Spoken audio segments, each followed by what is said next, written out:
এই যে বেগুন গাছগুলো দেখছেন সুস্থ সবল বেগুন গাছ, কিন্তু সময় মতন ফুল আসছে না। আর ফুল আসলেও ফুলকে ঠিক মতন রাখতে পারছে না, ফুল ঝরে যাচ্ছে এবং পর্যাপ্ত পরিমাণে বেগুন হচ্ছে না। বেগুন কি করে বেশি আনা যায়, এইসব নিয়েই আজকের এই বিশেষ আলোচনা। নমস্কার বন্ধুরা, চলো কিছু জানি চ্যানেল থেকে আপনাদের আন্তরিক অভিনন্দন জানিয়ে আজকের এই প্রতিবেদনটা আমি শুরু করতে চলেছি। তো বন্ধুরা, অনেকেই প্রশ্ন করেন যে তাদের বেগুন গাছে ঠিক মতন ফলন হচ্ছে না।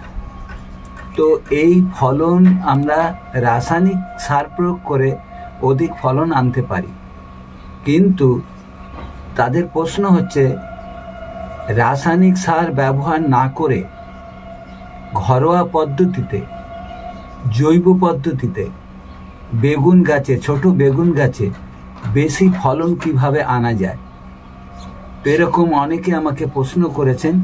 তো আজকে যে বিষয়বস্তুটা নিয়ে আমি আপনাদের সাথে আলোচনা করব সেটা হচ্ছে ঘরোয়া পদ্ধতিতে ছোট গাছেতে অধিক বেগুন কিভাবে ফলন করা যায়, সেই ব্যাপারেই আজকের আলোচ্য বিষয়। তো বন্ধুরা, এই ভিডিওটা একটা গুরুত্বপূর্ণ ভিডিও হতে চলেছে। তা আপনাদের অনুরোধ করব ভিডিওটা সম্পূর্ণ দেখার জন্যে। আপনারা যদি সম্পূর্ণ ভিডিওটা দেখেন তাহলে ঘরেতে যারা ছাদ বাগানে বা ঘরের আশেপাশে ছোট জমি রয়েছেন, যারা বেগুন বসিয়েছেন, তাদের বেগুন গাছে ফলন দ্রুত আনার জন্য ঘরোয়া পদ্ধতিতে আমরা কি ব্যবহার করতে পারি যাতে ফলনটা দ্বিগুণ তিনগুণ হতে পারে এবং গাছে ফুল আসছে, ফুল আসার পর দেখা যাচ্ছে ফুল ঝরে যাচ্ছে, সেই ফুলটাকে কিভাবে ঝরা বন্ধ করা যায় এবং গাছেতে যে বিভিন্ন পোকামাকড় হয় সেটা কিভাবে আমরা প্রতিরোধ করতে পারি, এই ব্যাপারে আজকে আলোচনা করব। তো বন্ধুরা, দেরি করব না, চলে আসা যাক আলোচনার মূল বিষয়বস্তুতে। তো আপনাদের কাছে অনুরোধ করব ভিডিওটা প্লিজ একটু মনোযোগ সহকারে দেখবেন। তো বন্ধুরা, এখানে যে জিনিসগুলো লাগবে এই দোবনটা তৈরি করতে গেলে আগে তার সম্বন্ধে আমি একটু বলে নিই। তো এখানে এই দোবনটা তৈরি করতে গেলে লাগবে 1 লিটার জল। আমি 1 লিটারের মতন দোবনটা তৈরি করব। 1 লিটার জল লাগবে, আর লাগবে কলার খোসা ভেজানো জল 200 ml, আর 1 মুঠো পেঁয়াজ লাগবে, আর 3 চামচে চা পাতা, আর লাগবে ভিটামিন ই ক্যাপসুল 2টো লাগবে। এই দিয়ে দোবনটা তৈরি করব। কলার খোসা ভেজানো জল আমার তৈরি করা ছিল আগে, এর থেকে আমি 200 ml মতন কলার খোসার দোবন আমি নেব। তো এই কলার খোসার দোবনটাকে 200 ml আমি এটাকে একটু ছেঁকে নেব। এই কলার খোসার দোবনটা আমার 3-4 দিন আগে তৈরি করা ছিল। আমরা জানি এই কলার খোসাতে প্রচুর পরিমাণে পটাশিয়াম থাকে। পটাশিয়ামের একটা ভালো উৎস এবং সম্পূর্ণ জৈব। আর এও আমরা জানি পটাশিয়াম গাছের ফুল ফল বৃদ্ধিতে সাহায্য করে। তো বেগুন গাছে যেহেতু ফুল এসে ঝরে যাচ্ছে আর ফল ঠিক মতন আসছে না, আকারে ছোট হচ্ছে এবং পরিমাণে বেশি হচ্ছে না, তো জৈব পটাশিয়াম আমি এই কলার খোসার জল হিসাবে এটা ব্যবহার করব। তো এখানে আমি 200 ml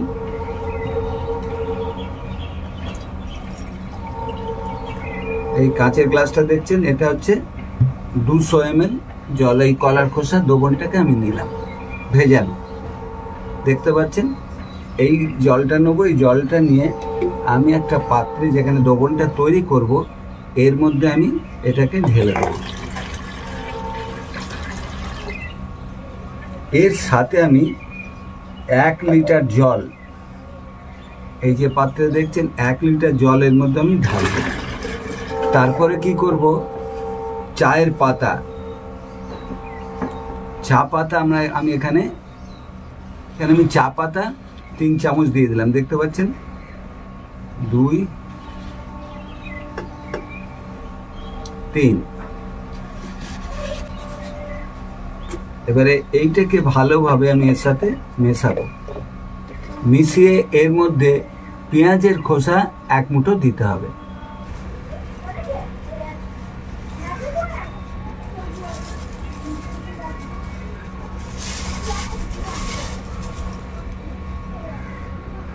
এবার এই পেঁয়াজের খোসাটাকে আমি ভালোভাবে এর সাথে মিশ্রণের সাথে মিশিয়ে নেব।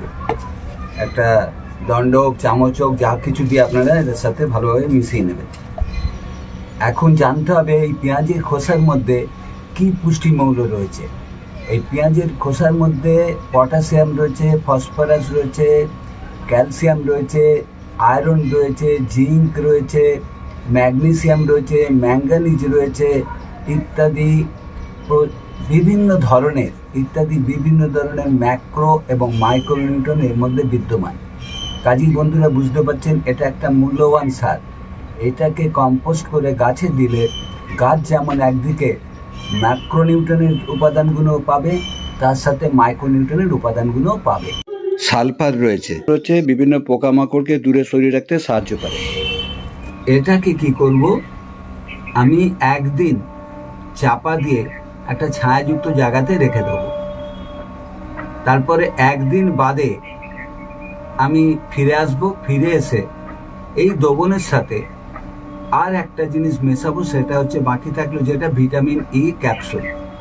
সেটা আমি 2 পিস এর মধ্যে মেশাবো। মিশিয়ে এটাকে গাছে কিভাবে প্রয়োগ করব, কতটা মাত্রায় দেব, দিলে পরে দেখা যাবে যে গাছে ফুল ঝরা বন্ধ হবে এবং গাছে ফলন ধীরে ধীরে বাড়বে। ফিরে এসে আমি আপনাদের দেখাবো। ফিরে এলাম একদিন বাদে। এখন দ্রবণটা আমার পুরো তৈরি হয়ে গেছে। এবার এটাকে একটু নেড়ে নিলাম, নেড়ে নিয়ে এটাকে একটু ছেঁকে নিতে হবে। ছাঁকার জন্য একটা বালতি আমি নিলাম আর একটা নেট নিলাম। এই নেটটাকে বসাবো, সম্পূর্ণ দ্রবণটাকে এবার এর মধ্যে আমি ছেঁকে নেবো, যেমন ওগুলো করছি দেখুন।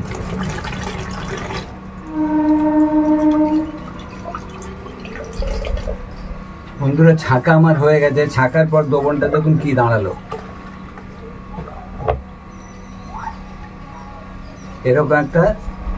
এরকম একটা রঙে পরিণত হয়েছে। তাহলে কমপ্লিট যে দ্রবণগুলো আমি দিয়েছিলাম সেটা আমার ছাঁকা হয়ে গেছে। এবারে যেটা করণীয় সেটা হচ্ছে, আপনাদের বলেছিলাম যে এর মধ্যে আমি ভিটামিন ই এর মধ্যে দেবো। তো ভিটামিন ইর মধ্যে অ্যান্টিঅক্সিডেন্ট রয়েছে। তো ভিটামিন ই ক্যাপসুল, এই যে দেখতে পাচ্ছেন এই ক্যাপসুলটা, এখানে আমি কমপ্লিট দ্রবণটা আমার তৈরি হবে 2 লিটারের। এখানে 1 লিটার আমি করেছি। এর সাথে আমি এটাকে ডাইলুট করব 1:1 রেশিওতে, মানে আরও 1 লিটার জল মেশাবো। যার জন্যে আমাকে এখানে 2টো এই ভিটামিন ই ক্যাপসুল দিতে হবে।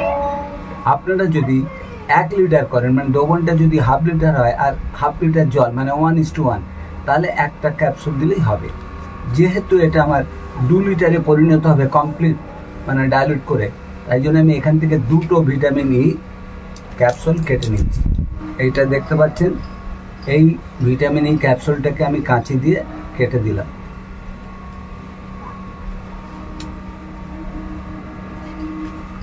মেশানো হয়ে গেল। এইটাকে এবারে খুব ভালো করে ফেটে নিতে হবে, এই দ্রবণটার মধ্যে মিশিয়ে নিতে হবে। মিশিয়ে নিয়ে এবারে প্রশ্ন হচ্ছে, এটাকে গাছে সরাসরি প্রয়োগ করা যাবে না। এটাকে কি করতে হবে, 1:1 রেশিওর জল মেশাতে হবে গাছের মাটিতে দেওয়ার জন্য। আর যদি গাছের পাতা স্প্রে করেন, সেক্ষেত্রে 1:3 মিশিয়ে গাছের পাতাতে আপনারা স্প্রে করতে পারেন। স্প্রে করলে কী হবে, যেহেতু পেঁয়াজ রয়েছে, পেঁয়াজের মধ্যে আপনার সালফার রয়েছে, সালফার পোকামাকড় দমনে সাহায্য করে। তাছাড়া পেঁয়াজের একটা ঝাঁঝালো গন্ধতে পোকামাকড় দূরে সরে যায়। বলেছি 1:1 রেশিওতে গাছে টবে দেওয়ার জন্যে। তাহলে এই দ্রবণটা আমি দিলাম 1 গ্লাস, আর এর সাথে প্লেন জল দেবো আমরা 1 গ্লাস।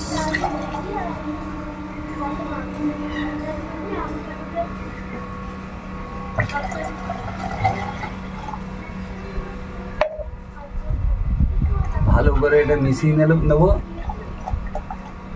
এই যে মিশ্রণটা তৈরি হলো, এটাকে আমরা কি করতে পারি, গাছের মাটিতে এবারে প্রয়োগ করতে পারি। গাছের মাটিতে কিভাবে প্রয়োগ করব না, এই যে দেখছেন দ্রবণটা, এটা পুরো 1 গ্লাস থাকে 200 ml। তো যদি 6 ইঞ্চির টব হয় তাহলে হাফ গ্লাস দেবেন, আর যদি 10 থেকে 12 ইঞ্চি টব হয় তাহলে সম্পূর্ণ 1 গ্লাস মানে 200 ml গাছের গোড়াতে দেবেন।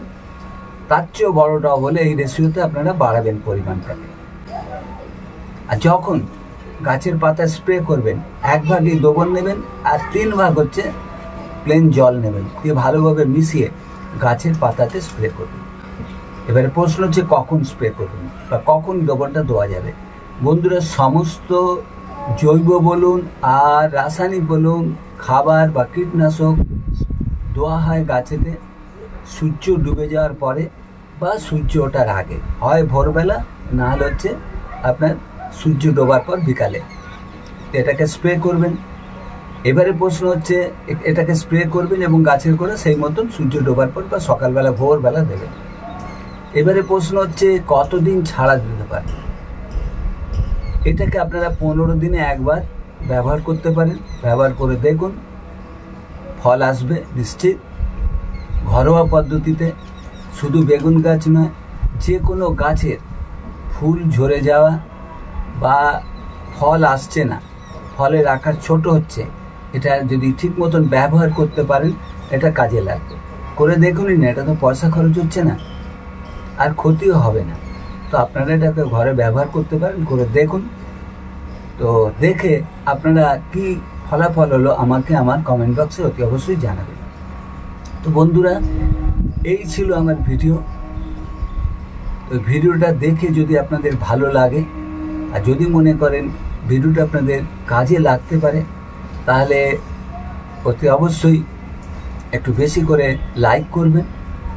কেন, আপনাদের কাছ থেকে যত আমি লাইক পাবো আমার ভিডিও করার উৎসাহ বাড়বে। আগামী দিনে আপনাদের কাছে এরকম ধরনের নতুন নতুন ভিডিও নিয়ে আসতে আমি পারবো। আর এই ভিডিওটাকে আপনাদের জানাশোনা পরিচিতির মধ্যে যারা বিশেষ করে বাগান ভালোবাসেন, যারা বাগান করেন, গাছপ্রেমী, তাদের কাছে এই ভিডিওটাকে প্লিজ একটু শেয়ার করে দেবেন।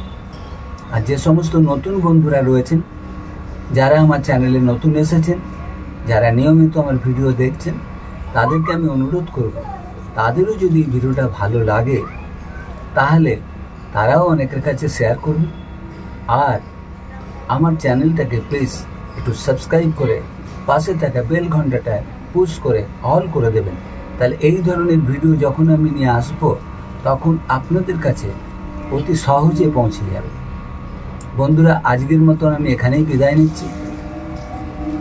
আশা রাখি পরবর্তী দিনগুলো আপনারা খুব ভালো থাকবেন, সুস্থ থাকবেন। আর আমি খুব শিগগিরই আপনাদের কাছে এরকম কোনো নতুন ধরনের ভিডিও নিয়ে উপস্থিত হব। ধন্যবাদ বন্ধুরা।